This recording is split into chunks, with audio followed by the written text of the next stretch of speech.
কর্ণওয়ালা YouTube channel পক্ষ থেকে সবাইকে অসংখ্য ধন্যবাদ। আশা করি তোমরা সবাই ভালো আছো। তোমরা দেখতে পাচ্ছ যারা এখনো যে টেট যে ঝাড়খণ্ড যে টেট ফর্ম ফিল আপ হচ্ছিল তার 20 তারিখ লাস্ট ডেট ছিল এবং সেখানে দেখা যাচ্ছে অনেকের ফর্ম ফিল আপ করতে সমস্যা হচ্ছে। ফর্ম ফিল আপ করতে পারে ওটিপি আসেনি, সাইট খুলছে না। তাই তাদের জন্য সুখবর যে তোমাদের ডেটটা এখন বাড়ানো হয়েছে। ও ডেটটা তোমার 26 তারিখ করা আছে, রাত 11টা পর্যন্ত করা আছে। তাই তোমার যারা এখনো ফর্মটা ফিল আপ করে ফর্মটা ফিল আপ করে দেখে দিচ্ছি কোথায় ডেটটা কেমন দিয়েছে। তোমরা প্রথমে ঝাড়খণ্ড একাডেমিক কাউন্সিলে গেলে তোমরা প্রথমে এই হোম পেজটা আসবে।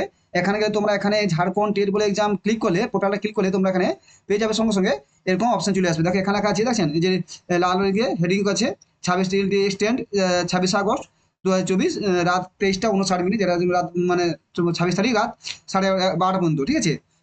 লেখা যে নোটিশ দেখো জিটেট 2024 application form filling last date has been extend till 26 August 2024 2014 রাত 11টা 59 মিনিট, ঠিক আছে। তোমরা এটা তাহলে শুভ, তোমরা অবশ্যই ফর্ম ফিল আপ করে নাও। যারা এখন ফর্ম ফিল আপ করে নি তারা আমি স্টেপ দেখিয়ে দেবো কীভাবে ফর্ম ফিল আপ করতে হয়, ঠিক আছে। Thank you. তাদের ফর্মটা ফিল আপ সাইডে খুব জাম হচ্ছে, তাই কদিনের মধ্যে সময় দিয়েছে, আশা করি ভালো। তোমরা আর বাকিরা যারা বাকি আছে অবশ্যই ফর্মটা ফিল আপ করে নাও।